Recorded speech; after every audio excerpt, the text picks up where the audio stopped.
नमस्कार बंधुगण, people's voice को स्वागत। आज गोटे निश्चित भाव में गोटे इम्पोर्टाट वीडियो ये हम बोली मुझे आशा करुँची। से वीडियो जो वीडियो को बहुमात्रा रे गुरुत्व बहन करे सेटा केवल धान मंडी को लेकर मुझे आपन को अनेक इम्पोर्टाट इनफॉरमेशन देवी। जो इनफॉरमेशन की राज्यर समस्त धान मंडी रे देखा देइछि। सारा राज्य रे जेते धान मंडी कार्यकारी होइछि सरकार तरफ कोठी ना कोठी निश्चित भाव में समस्या रही एवं अनेक स्थान रे रास्ता रोक ठारू आरंभ करी धान मंडी गुड़िक गंडगोल ठू आरंभ करी आंदोलन ठू आरंभ करी आपण देखुथिबे विभिन्न समस्या देखा देउछि एवं विभिन्न सामाजिक गणमाध्यम छापा गणमाध्यम प्रकाश पाउछि। याकू अनेक समय रे मध्य सरकार याकू नेकी मध्य अनेक विवृत्ति देउथिले मध्य या ऊपर कोनोसी निर्यास बाहरी पारि नै। निश्चित कोठी ना कोठी निश्चित भाव में समस्या रहुछि, जहाँकि प्रत्येक वर्ष खरीफ ऋतु पर जो धान मंडी जो रेगुलेटेड मार्केट कमिटी तरफ आरंभ करा जाउछि निश्चित भाव में कोठी ना कोठी गोटे समस्या देखा देउछि एवं जार समस्या कि राज्य सरकार आज पर्यंत तार गोटे समाधान रो सूत्र बाहर करि पारि नाहंती। विगत सरकार रे मध्य जहाँ वर्तमान सरकार रे मध्य सही अवस्था, किंतु या उपरे गोटे निश्चित विधिबद्ध भाव में गोटे समाधान रो सूत्र बाहर करिया पाई गत सेप्टेम्बर मास 9 तारिख रे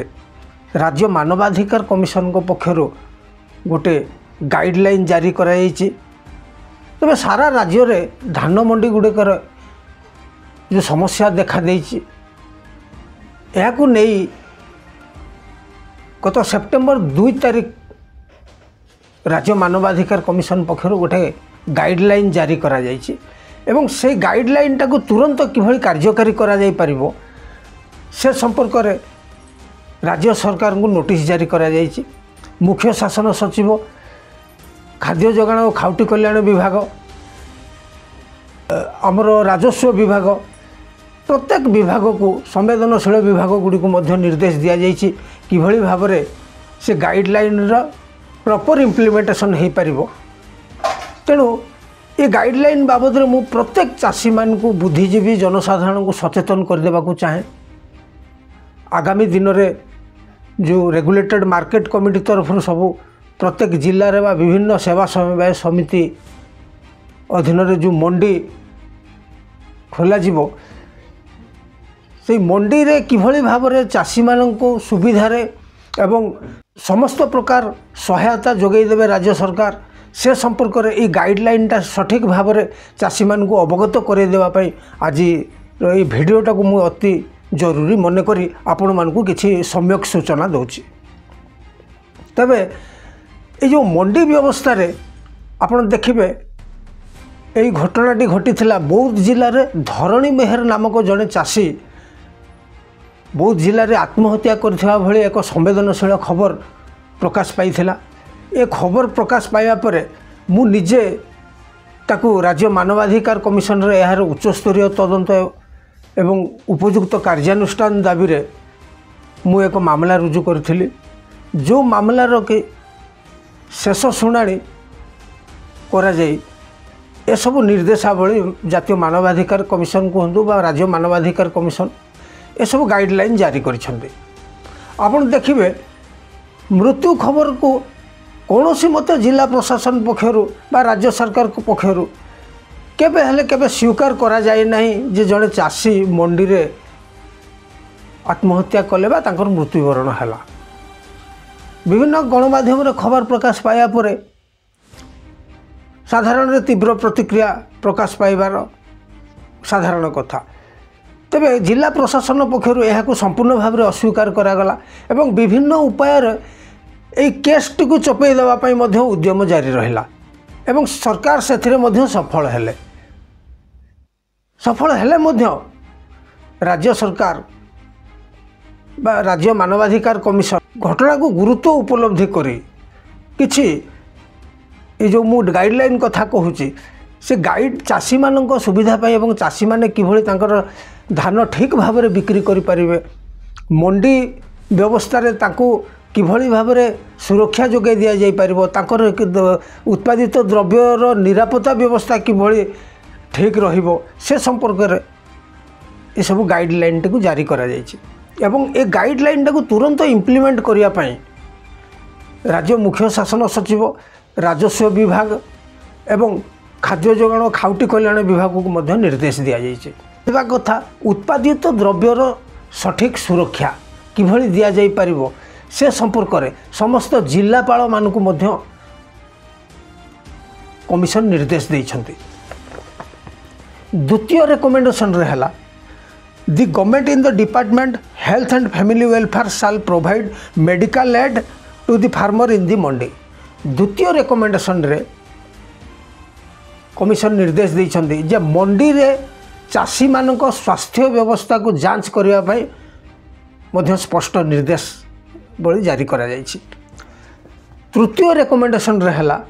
The collector of district shall provide food to the waiting farmer at the mandi on subsidized price। प्रत्येक मंडी रे चाषी मानक पई बा मंडी रे पड़ी रहुथिबा चाषी मानक पई गोटे सब्सिडी रेट रे खाद्य व्यवस्था करिया पई मध्य तांको सुपारिश रे जिला प्रशासन बा राज्य सरकार को सुपारिश करा जायछि। तो एभली जो संवेदनशील घटना रे एभली रेकमेंडेशन दिया जायछि निश्चित भाव में ये चाषी मानक पई गोटे स्वागत योग्य पदक्षेप एवं मु चाषी भाई मानक एवं बुद्धिजीवी सचेतन नागरिक मानक अनुरोध करी ये गाइडलाइन संपर्क में जदि आपण अधिक किछि सूचना पाइबा चाहती तो गाइडलाइन टी मु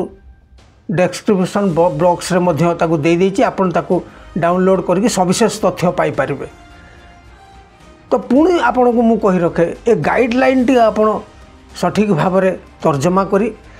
ये जो गाँ गहली रे थिबा जो हमर चाषी भाई माने समस्ते तो बुझी पारिबे नहीं समस्ते सचेतन चाषी मान को मु अनुरोध करी गाइडलाइन संपर्क में अवगत हुंतु एवं प्रत्येक चाषी मान को गाइडलाइन संपर्क में सचेतन करांतु सचेतन करेले बोधे मु भावुची आगामी दिन रे जो मंडी रे विभिन्न समस्या देखा दूची एवं दलाल राज चली मंडी गुड़िक गुड़िक चाषी मैंने तार विरोध करंतु सेटा लीगली विरोध करूँ आमे से कथाटा आमे कहूनु राज्य मानवाधिकार कमिशन जो गाइडलाइन जारी कराई ताकू नहीं कि आमे प्रोटेस्ट करवा आगामी दिन में तेणु मु चाषी भाई मान को मध्य आह्वान करूँ आदौ से विचलित होबार नहीं कार दयारे एठी चाषी धान तार बिकुई पारु नहीं से तार अधिकार जाहिर करने तांको गोटे निश्चित भाव में ये जो गाइडलाइन टा जारी कले कमिशन इटा तांको भाव में गोटे गोटे विपन बोलिक मु कहबी ये विपन गोटे सशक्त विपन जहाँद्वारा कि चाषी निजर अधिकार जाहिर करने आगामी दिन में गोटे खुराक जोगेब ए कमिशन करे निर्देशावलीटी। तेणु मु पुनर्बार आपण को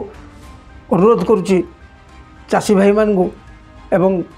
सचेतन नागरिक एवं बुद्धिजीवी मान को निश्चित भाव में गाइडलाइन को बारंबार पढ़ंतु एवं ए गाइडलाइन बाबद सचेतन हुंतु एवं आगामी दिन में चाषी मानकर अधिकार प्रति सचेतन है कि तांकर उत्पादित मूल्य किभଳି सठिक भाव में बिक्री करी हेबे एवं मंडी व्यवस्था भितर जमती कौनसी समस्यार सम्मुखीन न हेबे सेथि प्रति आपण ध्यान देबे बोली मैं आशा रखी। वीडियो जदि आपको भल लगी थाए वीडियो को लाइक करेंगे शेयर करेंगे और सब्सक्राइब करेंगे। जय हिंद।